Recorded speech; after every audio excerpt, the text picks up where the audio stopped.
from Chicago, it's Startup Hype Man, the podcast. What's up, everyone? My name is Raj Nation, founder and chief pitch artist at Startup Hype Man, where we help startups not suck at how they pitch themselves. How? By making sure their audience sees them not as the best, but as the only. And this podcast is the only show where you will hear from leaders in the startup ecosystem sharing a piece of their heart, their mind, and their story on how they are charting their own path, growing their companies, and choosing not to play the game, but to change the game. Before we get going, hit the subscribe button on your podcast app so you never miss an episode. Also, head over to startuphypeman.com and subscribe to our Point of View letter, where we share original articles, insights, and resources, all to help you become the only of your industry. All right, get your popcorn ready and get hyped. It's showtime. Ladies and gentlemen, making his way to the microphone from Austin, Texas, he is the COO of Phunware. Please welcome Randall Crowder.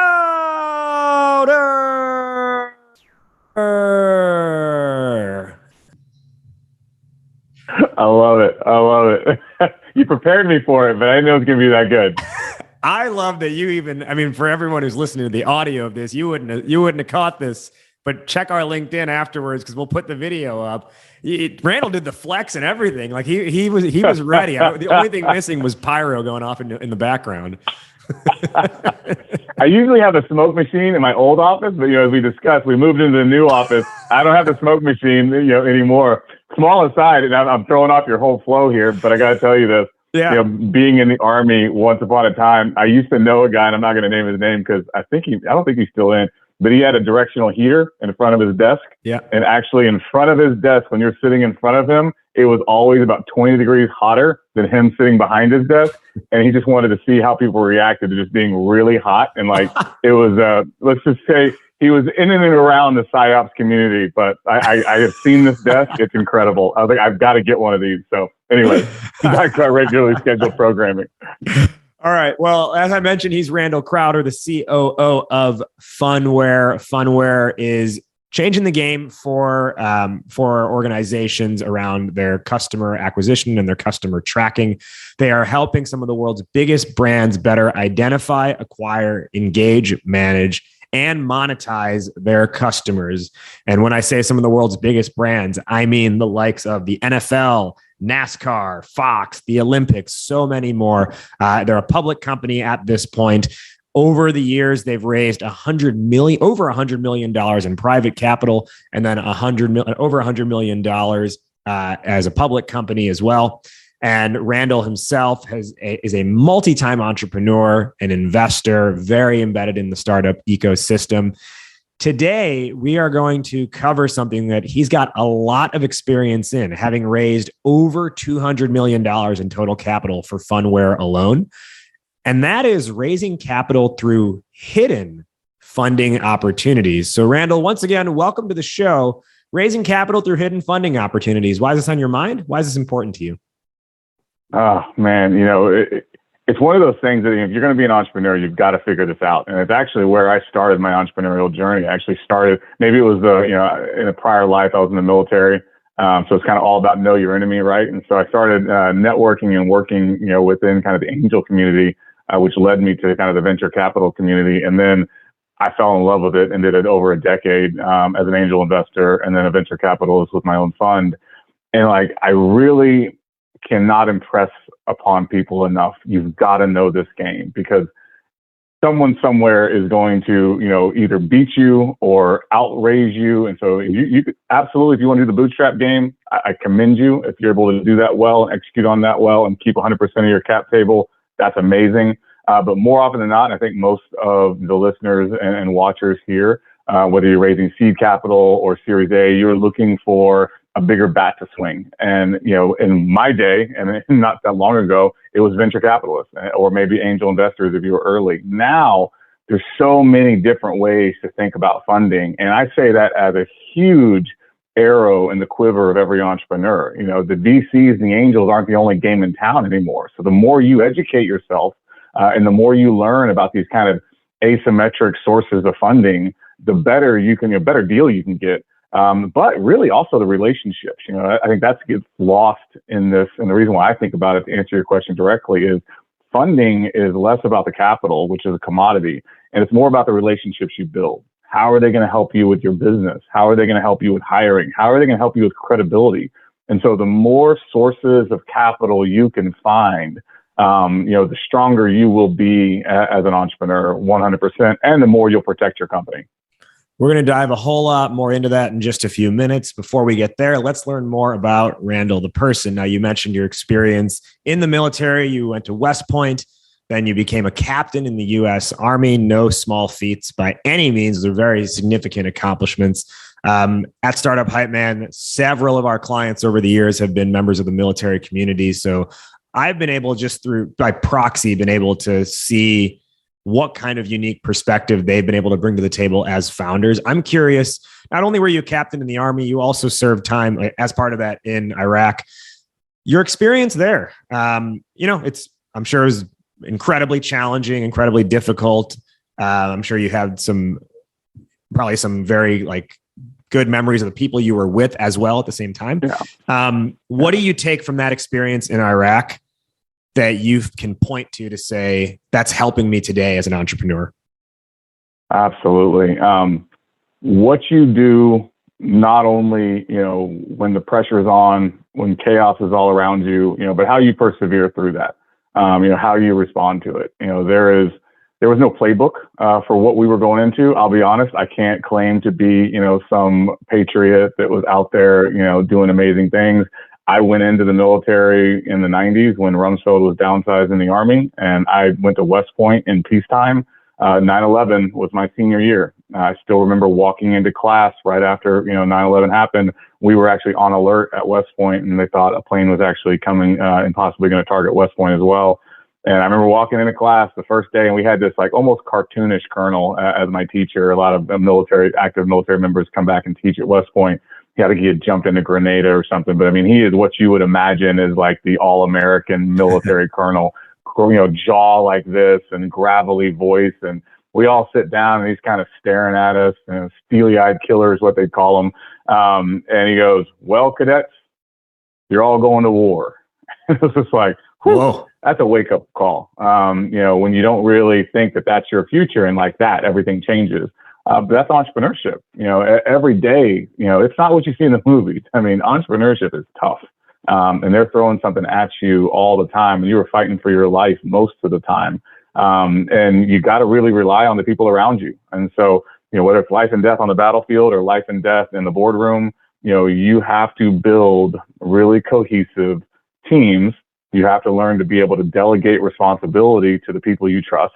And you have to be ready for anything. And I think that was something that I saw, you know, in Iraq in spades. And I think everybody who is served, whether it's Iraq, Afghanistan, you know, there's so much asymmetry.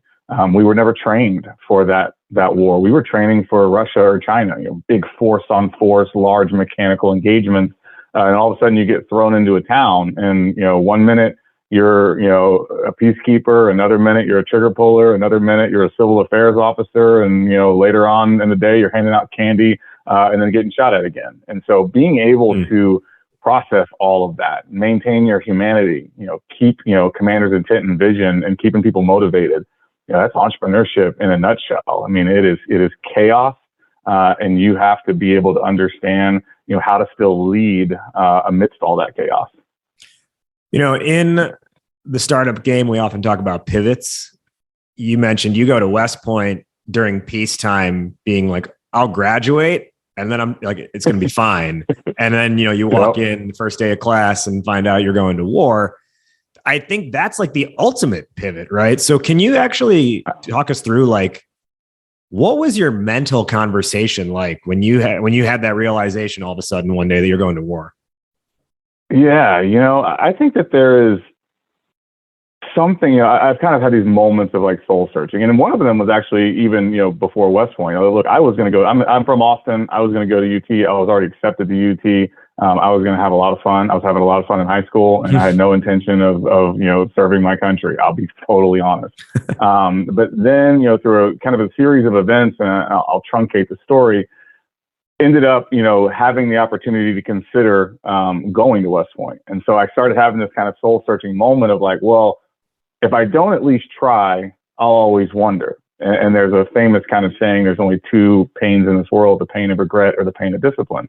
And I've always chose the pain of discipline because I hate the thought of regret. And I also, let's be honest, and I'll be totally transparent throughout this entire session, there's a little ego involved in that. Like if I don't go, am I admitting to myself that I couldn't make it or that I couldn't hack it? And I refuse to admit that. And so I end up thinking, still in the back of my mind, well, I probably won't get in. So that's the both worlds, right? I can say I tried, I don't get in, and then I'll go party at UT anyways. Sure. Well, I got in. And then there's another soul searching moment where it's like, man, this got real fast. And we're still in peacetime, right? So now I'm like, all right, back to that same, thought process of like, do I want to let myself down? Do I want to admit I can't do this? I never met a challenge I didn't like. And so it's like, all right, let's get it on. Let's see what happens. But again, still thinking, they're downsizing the Army. People were getting paid like 80 grand just to get out of the military after graduation. I didn't grow up rich. I figured this would be a good chance to, pay for college instead of my parents having to pay for it. And then like you said, this kind of moment happens where now I don't have control over this one. I'm in it. And you really got to just kind of say, okay, what kind of person do I want to be? I do not put my name on something that I'm not all in on.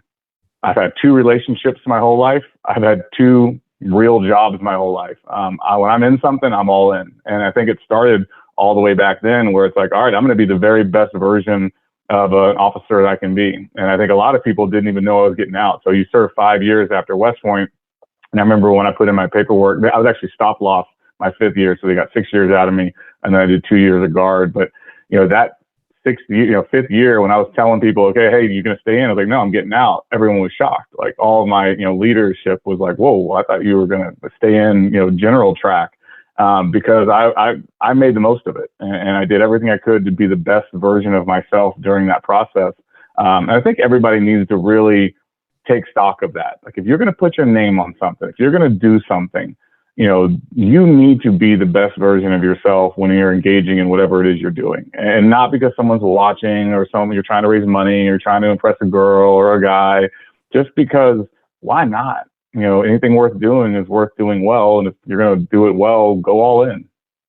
The pain of regret versus the pain of discipline. If that doesn't describe the startup journey, I don't know what does. Right. All right. So let's talk about Phunware. You joined the team you invest in the company and then join the team as an operating partner and then the COO. You've got pretty extensive history before then professionally in the startup game. Now, we don't have time to go through all of that, unfortunately, but at least talk us through how you first see the opportunity with Phunware, why you choose to invest. And then, I gave a pretty crude and shortened introduction of Phunware up the beginning. So maybe you can expand upon that as well for the listeners. Yeah. It actually ties back to the last question about being the best version of yourself. Because, life is serendipitous. It's weird how things work out. I think a lot of people, especially the younger generation, don't realize this is a very small, big world. And it's crazy how your reputation will come back to either haunt you or help you. And so when you're doing things, don't think, well, I'll screw this person over because, I'm moving next month and I'll never see them again. Or, I'm going to kind of be lazy in this group, with this, school or this, program. And because, who cares? I'll graduate soon and I'll be gone and doing something else. It's like, no, man, I've had weird people circle back through my career, both good and bad, where I'm like, I remember you. And, it's a totally different game. Or sometimes when I walk in and I'm like, ooh, I hope they remember it and they like me. So in 2009, I was doing angel investing and I took over the Central Texas Angel Network pretty much after it got started. Grew that to be one of the most active angel networks in the country within about 3 years. But while I was doing that, I was networking with a lot of people in Austin, and a lot of people were coming here from all over the world. And the founder, one of the co-founders of Phunware, had come here to kind of be an investor. And ended up talking to him a little bit and saying like, hey, it seems like you still have a little bit left in the tank. And I have a feeling you're probably still going to, want to be an operator. And he's like, no, I want to be an investor. And so sure enough, 6 weeks later, he calls me up and says, hey, I need to talk to you. I was like, I bet you do. Like, what do you want to talk about? He's like, I got an idea for a company. And so that was the genesis of Phunware. We riffed on that. I helped with the first $1.5 million seed round. And then I stayed in the investment game. I stayed, as an angel investor and then started my own fund. But, fast forward, we were both ex kind of Army Rangers, had a lot of, kind of common ground, common camaraderie, kept in touch with the company just from afar. But then fast forward to kind of 2016, 2017, really started, becoming interested in where the company could go from where it was. Started out as a custom mobile dev shop, but now it wanted to be an enterprise technology company. And that's what I was doing as a VC. How do you leverage technology to make inherently inefficient industries more efficient? That's my jam. I love that. And so take all the information in the virtual world, curate it, make it actionable, and inform real world experiences. That's my passion. And so Phunware had an opportunity to do that. So I came back around kind of 2017, and there was plans to possibly go public. So I put about $3 million into the last round before we went public. And the old COO ended up having to step away. And the founder asked me, said, hey, is this something you think you could hang up the VC hat for and do this full time and help me build this thing? And it would have taken a special company for me to want to do that. Being a VC is great. I love talking to entrepreneurs. I always say they're like little emotional drug dealers. Like every time an entrepreneur comes in passionate about what they're doing, like it's a jolt of adrenaline and endorphins. And I love that. And I love helping them. But I think it was about time, after a decade of doing that, to kind of be one team, one fight, all in on one thing. And so I, kind of started full time right at the end of 2017, beginning of 2018, and really never looked back. It's been fun scaling this business. This is the future of, where engagement is going to be. As you mentioned, we've worked with some of the biggest brands on the planet, and really it's all about helping people establish, mobile ecosystems that turn your phone into a mobile concierge. And so like our biggest deployment recently is Atlantis down in the Bahamas. If you go down there, we tech enable the entire island. So it's 140 acres, wow. Anywhere you are on the property, now you have access to everything you could possibly want as a guest. So we've kind of tech enabled the guest experience. They made $500,000 through their app in the first couple of months. And so it's really exciting how people are thinking about not looking at the mobile device like a content consumption engine, and looking at it like a mobile computer that's always connected to a network and always connected to a customer. So how do we use that to influence customer behavior contextually? It's interesting. I'm drawing a parallel here in your story. And I don't mean, I say this not to downplay your past experiences, but you talked about at West Point, you're there, you think it's going to go one way, and then one day you're asked to go to war. You're an investor. You think you're going to keep being an investor. And then one day the founder of the company says, do you want to go to war with us? Right. But essentially, do you want to join our team and go to war with us every day and do this thing? And as you mentioned, right, it's the willingness to, and the mindset of going all in once you decide to say, yeah, I'm going to do this. Yeah. Let's talk about our main topic, which is raising capital through these hidden funding opportunities. Now, as I mentioned in the introduction, you have raised over $200 million, and that's across essentially evenly split between private capital and public capital. Let's rewind back to the very beginning of the fundraising journey here. Now, obviously you put in money into the company, but then as you started to get this thing going, let's say beyond the seed capital you put in, what were your expectations? And maybe this is even pre-Phunware altogether, just original entrepreneur experience. What were you under the impression that the available options of funding were to you? I will say, I think the insight in that question is spot on, because I think it's what most people face. I always assume that some rich person is going to kind of help you start your company. That's just that was what it was. You try to network your face off. You find somebody with more money and more time than they know what to do with, and you try to convince them to give it to you. And that's, I think, how most people's journeys start. What's really cool now is, even at that, let's kind of take it in phases, right? So at that seed level, yes, angels are crucial. And I think this is probably this was my biggest challenge. As much as I love to talk and as much as I have a lot of stuff to say, I actually don't enjoy being a salesperson. It just so happens that every kind of part of my life somebody had to do it. So I'm like, all right, I'll do it, but I also got made fun of by my employees 2 weeks ago for taking out the trash. Like it was on my birthday and I was taking the trash out and like they were pulling up and they were like, why are you taking the trash out? I'm like, because it needs to be taken out. They're like, why are you doing it though? And it's your birthday. I was like, I don't care. Like, I don't have any ego in this. Like I do what needs to be done when it needs to be done. And so, I think a lot of times people don't realize how important it is getting out of your own head and just, doing what needs to be done, going to those meetups, going to, alumni receptions. You have to find these people and you don't just do it acutely. Relationships are built over time. And so you got to get going. Like if you can't just be like, okay, I've got about, 2 more weeks of runway through my own, checking, I better go raise some money. Well, you're about to start a 6-month process. And so you've got to plan ahead for that. And you need to build those relationships. What are your, kind of primary endpoints? And then what are your secondary and tertiary, kind of spheres of influence? And how do you get, in front of the right people? That's actually the first checkbox for investors. Can you access capital? Because if you come to me and you say, I've got nothing raised and none of my friends and family are putting anything into this, and I don't really have that much skin in the game, but I want to use your money, good on you. Because if you can play with the house's money, that's awesome. But I'm immediately going to judge you for that. I'm going to be like, so you don't have anybody, no relationship that said, I love this person and this person is going to be successful and I'm willing to go in with this person. And if you don't have that person, at least I'll invest in the teacher who's mortgaged her house, maxed out her credit cards, over, some hedge fund manager who's, got more money than anybody and doesn't want to put anything in it. And, I call it my walkaway factor. What's your walkaway factor? If I invest in you, can you leave me holding the bag and go do something else? And that teacher, she can't. She's got to make it work. She's got to run through walls to be successful. And so, the first funding is really yourself, credit cards, cashing out your 401k. I'm not telling anybody to do that, but that's what people do. And then friends and family. And that is your pre-seed round, people that can show that they believe in you. Then it's your seed round. All right, now I'm thinking about broader, relationships, people they know, people I know, people I've networked with. Go with your alumni groups. That's huge.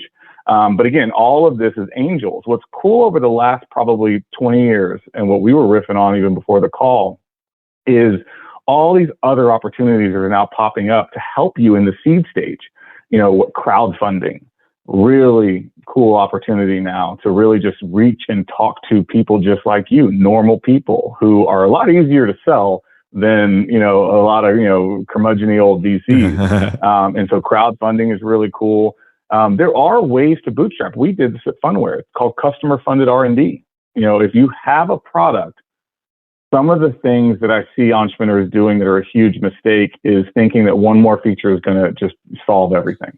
And really what they are is they're nervous. They're too nervous that someone's going to tell them their baby's ugly, and they're too nervous to put it in the front, into the hands of a customer.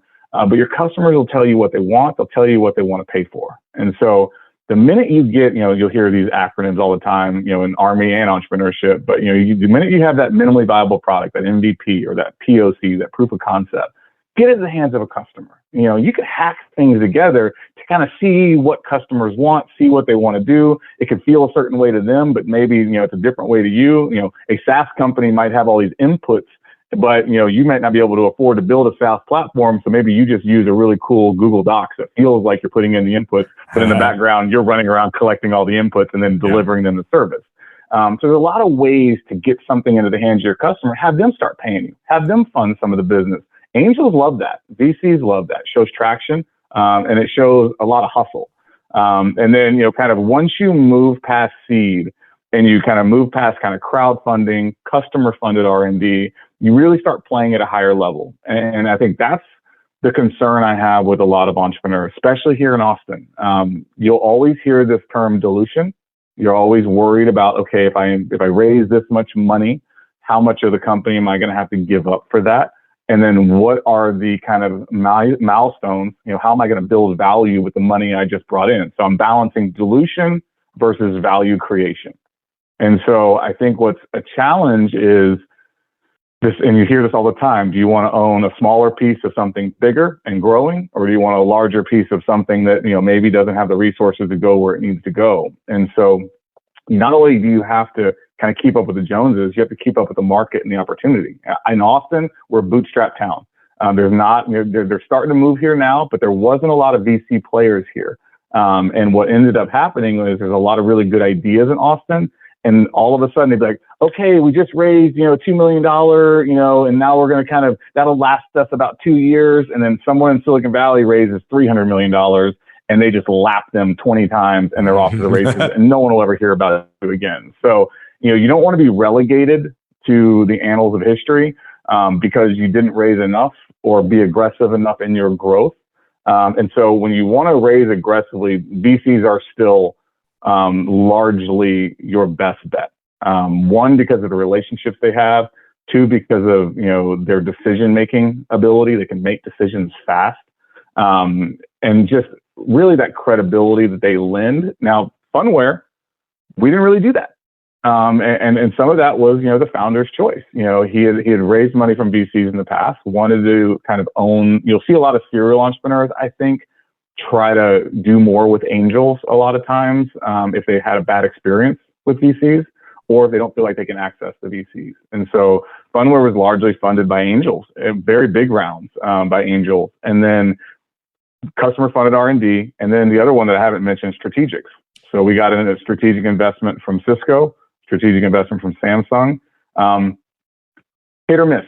Those can be good if you can tie business fundamentals to it. But if you're just raising money and they're investing off their balance sheet, they're not going to have that same kind of aligned incentive to help you grow the business. Half the time the person that deploys the money isn't even going to be in that role, a year from there. There's so much turnover at these large corporate companies. So, and then what ends up happening is you try to raise another round and somebody says, okay, well, who's been in the deal so far? You're like, oh yeah, we got Cisco, Samsung, we got all these other people, these angel investors. Like, okay, cool. How much are they investing in this current round? And you're like, well, the angels are done. They don't have any more money to invest. And Cisco and Samsung, we haven't talked to them in a while. So they're not investing anything. We're raising a new round. And they're like, oh, so no one. And you're like, ah. And that's a real dirty little secret when it comes to investing. Like, and this happens a lot in Silicon Valley where you might love getting, Sequoia into your Series A, but if they don't invest in your Series B, you might be screwed. And so you really got to think about, who's going to maintain enough dry powder to keep investing with you if people are going to have that preconceived notion that they're going to continue to invest with you if there's a good company here to invest in. And so picking and choosing is important. I want to come back and just share a quick anecdote on the customer funded R&D point, because it comes up a good amount of times in the startups that we work with when we're building out their pitches, where they have this concern that their story isn't going to look good because, maybe they've been around for 3-4 years. They've produced some level of revenue, but they're like, no, but that's going to show that we're not growing fast enough or that, we're not a viable opportunity. And so one of the things we'll work with them on is being like, well, no, you need to reshape how you look at this in the first place. And actually what you have here is 3 years of funded R&D by your customers. Yeah. It's not that you were a 15K MRR company or whatever. Yeah. It's not that you only did 100K in ARR for 3 straight years. It's that you had a $300,000 in paid R&D. Most companies have to pay others to get to do R&D. You got paid for your R&D. And what that means is you got the product to a point where it's ready for funding. You're not asking for money to start making tweaks and tinkers. You've established the product and now you're really ready to go to market. And that perception shift internally for the founder is life-changing. But then when they go out and pitch that to the investor, it's literally pitching 2 different companies at that point. Yeah. Oh man, you said something so important, and I hope really people took that in and really listened to it. How you frame your narrative and or reframe your narrative is so critical, and really getting that dialed in is so important. And I think that for what I always see, look at Amazon. I mean, Amazon, you could have invested in Amazon. I mean, so not even a private company, right? Public company. All the reporting in the world, all the information in the world, all the opportunities in the world. 10 years, none of us would be working right now if we had paid attention to Amazon when they were trading below $100 for 10 years. You could have just treated that as your 401k. Amazon understood that we were becoming an on-demand economy 10 years before anyone even knew what that term was. And not only on-demand products, but on-demand cloud services. So for 10 years, they traded below 100. On 4 separate occasions, the stock crashed by 60% or more. On one occasion, it crashed by 90% from 100 to like $6. For 10 years, you could have invested in Amazon below $100, and they persevered and stuck to their knitting. They were building data centers in the middle of nowhere. No one knew why. They were building warehouses in the middle of nowhere. Everyone thought they were crazy. And all of a sudden, the world woke up, kind of 2010, 2011, 2012, and they realized, oh my God, you just built an unbeatable competitive advantage. And nobody else saw it coming. So they reframed their narrative. They weren't just squandering money on brick and mortar. They were building the infrastructure required to support an on-demand economy. And the on-demand economy just took a little while to catch up. So when you skate where the puck is headed, man, you can play to win, you can play big. And so you're 100% right. That, just look at history. I mean, from Apple to Kodak to all the big companies everyone loves, they were on the verge of bankruptcy. They had, shitty products. They've been, in crazy lawsuits. They've had founder drama. At the end of the day, if you are building something of value and you have good product market fit, you will be successful regardless. And no one's going to be like, hey, I realize that you just invented cold fusion, but you've been around for 10 years. I'm not interested in cold fusion because you've been around, but nobody cares. The minute you have a product that somebody wants, somebody will think they can make money on it or make money with you or make money from you. They're all in. I guarantee it.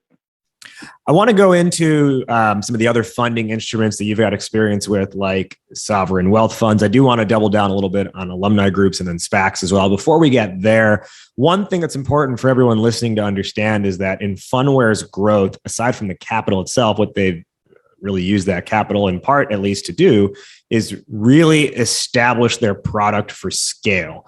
And that's something that's so important on the fundraising journey. And let's look at your app for a second, or your piece of software that you've developed. Maybe you've got it launched. Awesome.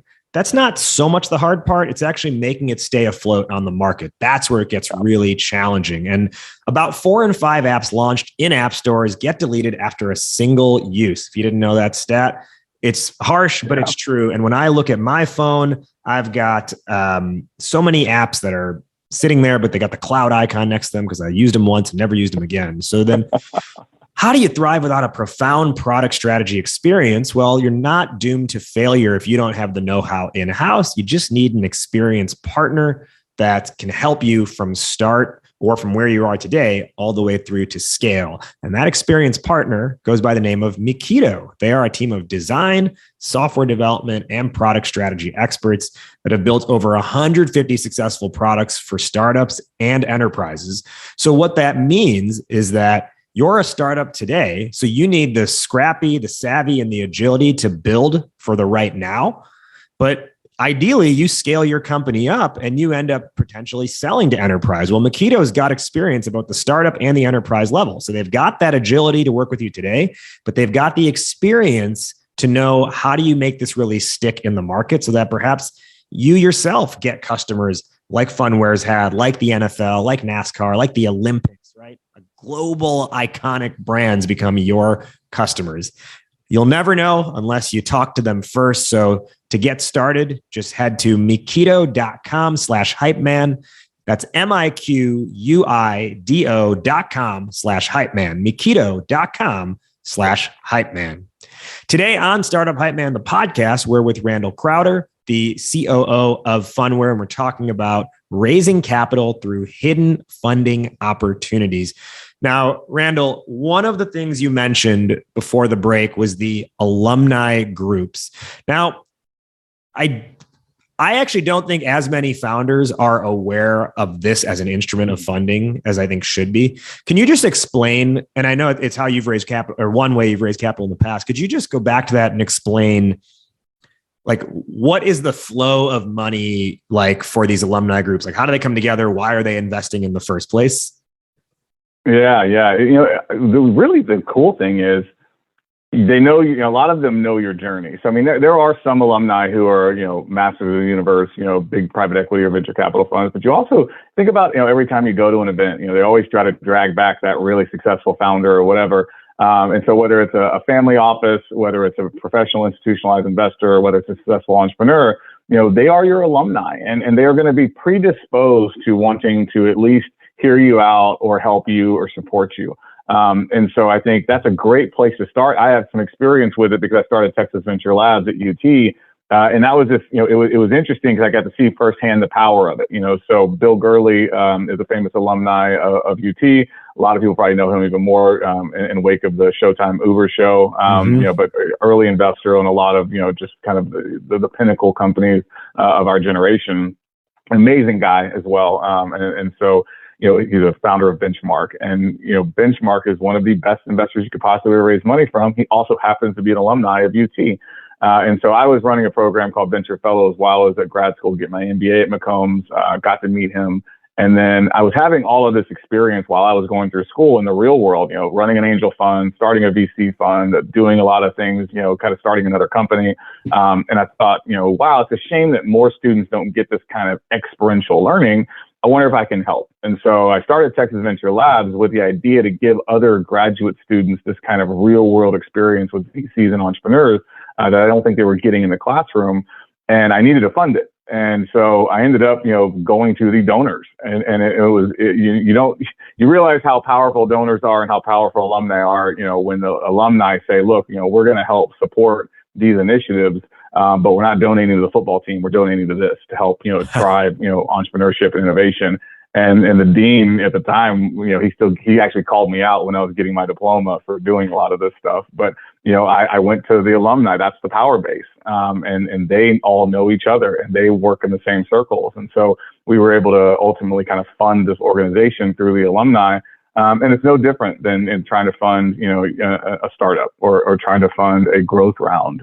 Going to those alumni, you already have common ground. And so I really encourage people to go to events, network, also help. I always say, as much as we're talking about, receiving something, lead with value, try to be helpful to people. I was building an organization. I wasn't really asking for money for myself. I was trying to help, kind of train and educate the next generation.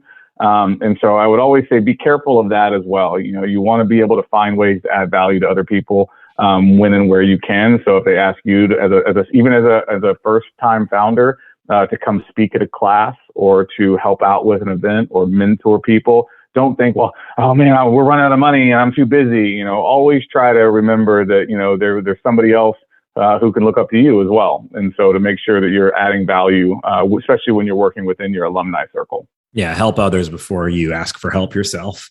Yeah. Yeah. Now there's another funding instrument that I would say is maybe, at least for the seed to Series A stage companies, perhaps the least thought of or even unknown, which is the sovereign wealth fund. Now it sounds like we're talking about an entire country when we say a sovereign wealth fund, like the People's Republic of Sovereign Wealth Fund or something like that. Can you explain what that is, how it works, and when it makes sense? Yeah, so it's not that dissimilar. You think about, some wealthy prince in the Middle East, or, you think about, some corporations almost feel like this, but it's very large kind of strategic money. And again, it starts with it functions like a private equity fund, but it's tied to, a nation state typically, or tied to an organization that has kind of been blessed off on by a nation state. And a lot of them have them. And again, I think it comes down to, networking and really figuring out ways that usually, and this is why I always kind of say customer funded R&D is interesting, because it can lead to these things. We did another strategic deal with PLDT, which is one of the largest telecommunications conglomerates in the Philippines. And, that was with this idea of what could our software do for them and do for the country, and what are some of the ways we can add value. And so, while you're doing this customer funded R&D, trying to position yourself, like right now, I'll be totally honest with you, I'm networking my way back into Saudi Arabia, because I don't know if you've seen this plan for this Line city they have, but it's like probably one of the most audacious things I've ever seen. And it's this concept of building an entire city in a line that is more environmentally responsible and just super tech enabled, and effectively live, work, play all within a 5-minute walk. And it's all built in 3 dimensions. I'm like, I'm going to tech enable that thing. And then, Toyota's building mobility city in Japan. And I'm like, I'm going to tech enable that thing. We live in a mobile first world, quickly becoming mobile only. Phunware's got all the software. How do I get in there? And so you really just start going about like, okay, I know this person and this person. And literally, like right now, I have a friend who helped a Saudi prince write a paper on blockchain and, did really well. And he's always been really appreciative of that because he didn't fail out of the class and didn't make his, father look stupid. And I'm like, that's my end.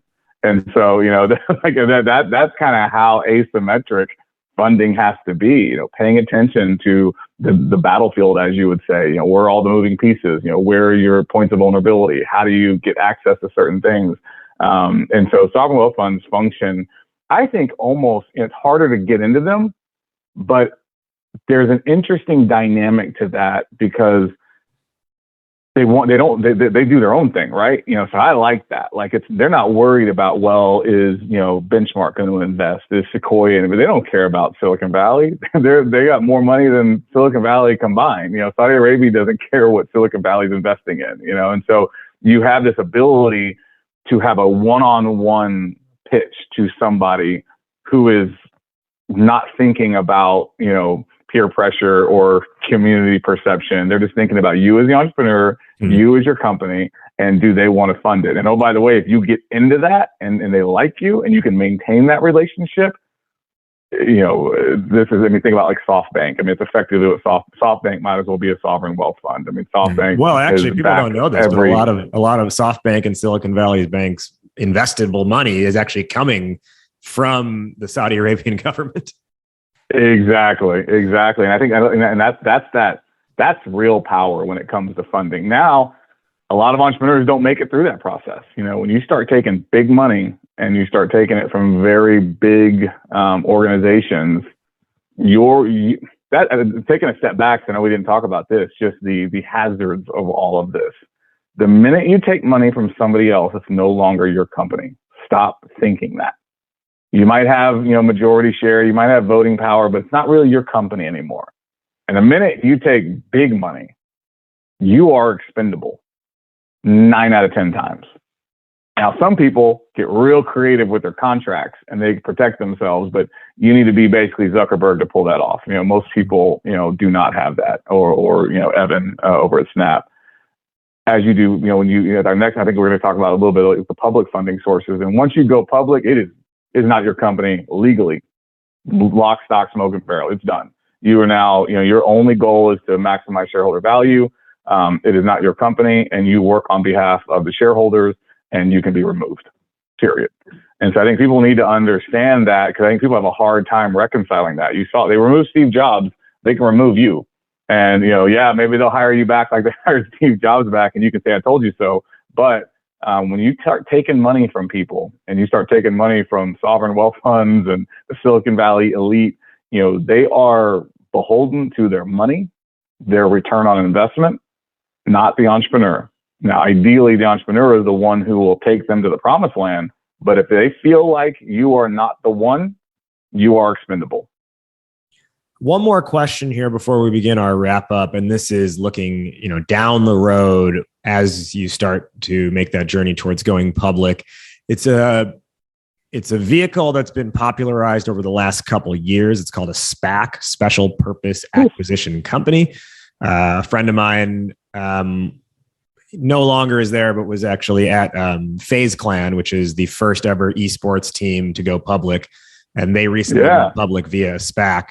Can you talk through, and you've got personal experience with this, like, I guess the best Wikipedia. I used to have hair before my experience with this. And now I just had a long flowing hair, and then we merged with a SPAC, and now I'm bald. What are you going to do? Can you give us, the Wikipedia, the Cliff Notes version of what a SPAC is and why that would be a potential path?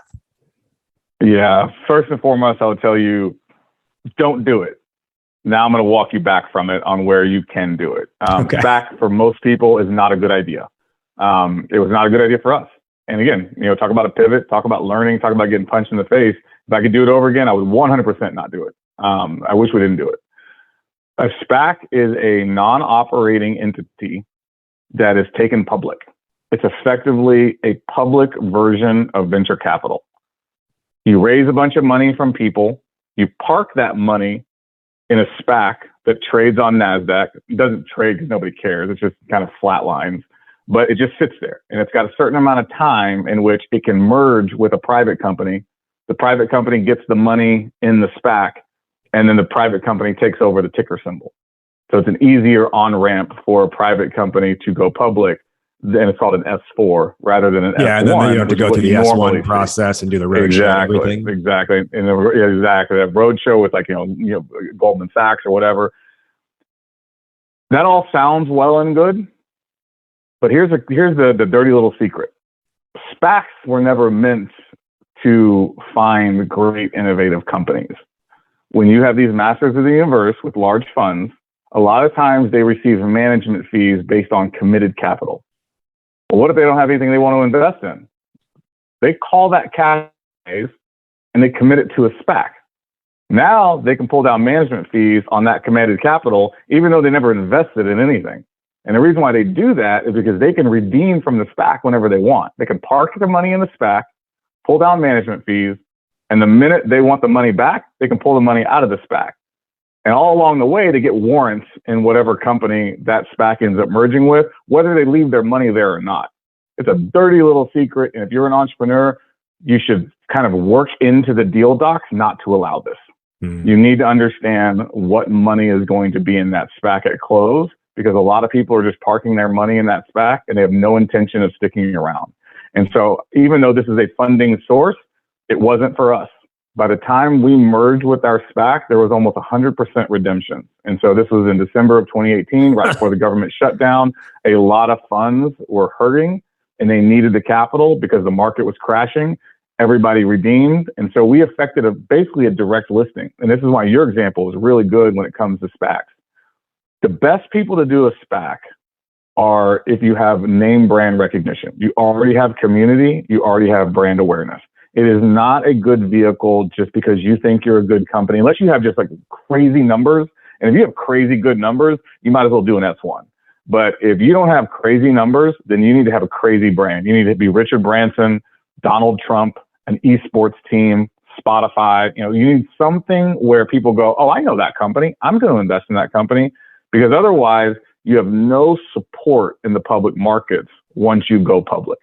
And it will. Yeah, there's no name equity, right? So exactly, what does it matter then once you're public if no one knows who you are?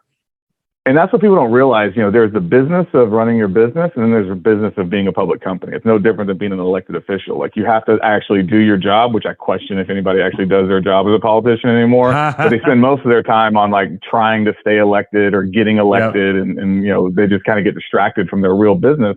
But that's being public. You have to be in the business of being public.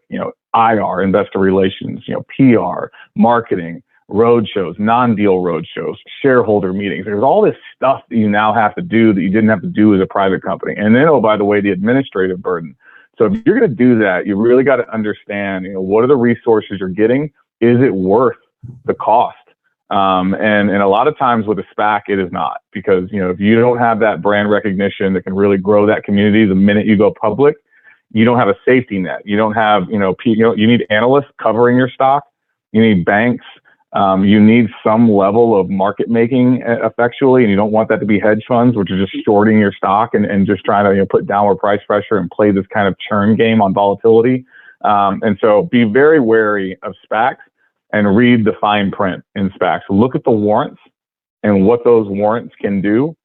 Because what you don't want to do is have a bunch of people who park their money, pull their money. Now they have warrants in your company, and sometimes they can cashless exercise those warrants. So now they can, zero cost basis, they can print money on your stock and put a lot of downward price pressure on your stock. So there's a lot of gamesmanship when it comes to SPACs.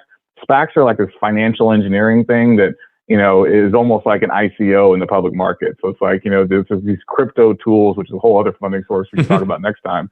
But this ability to quickly print money, make some people some money, and then all of a sudden retail's left holding the bag, and you're like, well, where do we go from here?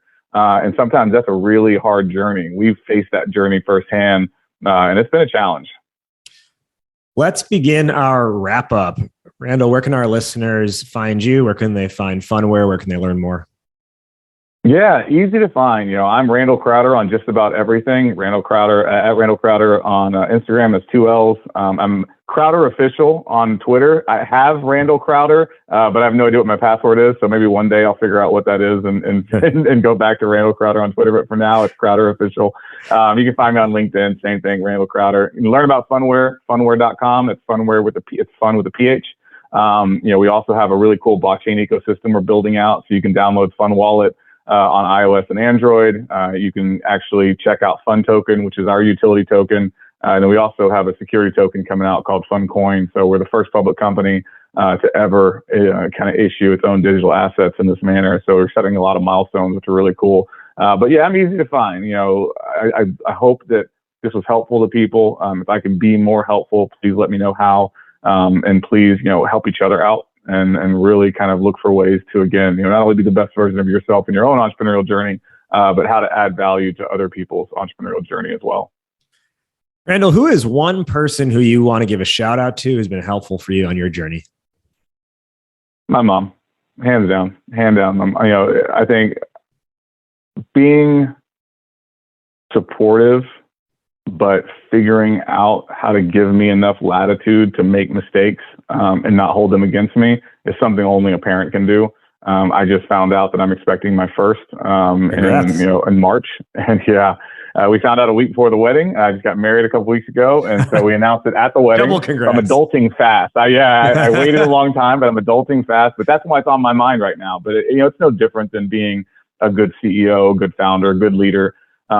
Figuring out how to resource and support people, but also let them kind of pursue their own journey, their own learning, and being there to not just tell them you screwed up, but being there to help them on that journey.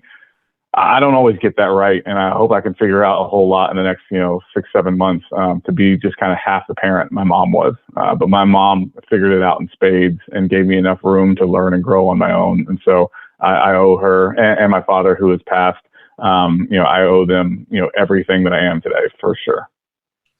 Let's now give our top 1 or 2 lessons or takeaways for the listeners based off of our discussion today. I'll go first, and I'll toss it to you. Our topic today was raising capital through hidden funding opportunities. Obviously, we covered a lot. What I want everyone to walk away with is actually one of the things you said near the end there, Randall, which is there's the business of being in business and the business of running your company. You've got to be on top of both.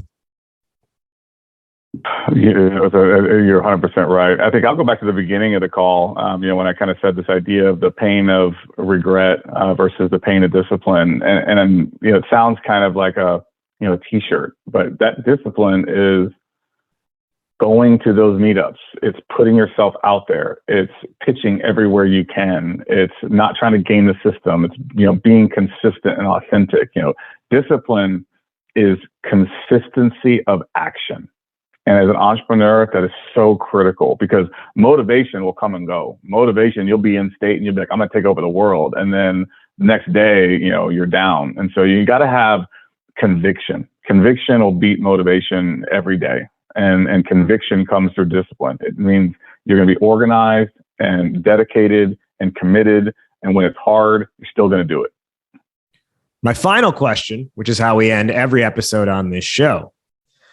Fill in the blank, Randall. Entrepreneurship is blank. It's life. I mean, entrepreneurship is life, because it will show you what you're made of. It will show you what it's like to operate without a safety net.